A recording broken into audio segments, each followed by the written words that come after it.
செந்நகர மீன் clean பண்ணி வச்சுருக்கேன். பூண்டு,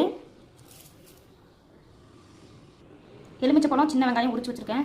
தேவையான அளவு உப்பு, மீன் வறுவல் மசாலா பொடி எடுத்திருக்கேன், மிளகாய் பொடி எடுத்திருக்கேன், கார்ன்ஃப்ளவர் மாவு எடுத்திருக்கேன், பொட்டுக்கடலை, எள், அதுக்கப்புறமேட்டு கடலக்காய் வரும்ல அதில் இருக்கிறது, இதெல்லாம் சேர்த்து வறுத்து பொடியாக்கி இதில் சேர்த்து வச்சுருக்கேன்.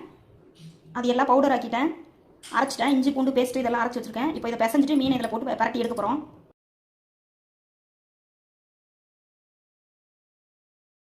எண்ணெய் ஊற்றிருக்கேன். எண்ணெய் நல்லா காஞ்சதுக்கப்புறம் மீன் போட போகிறோம்.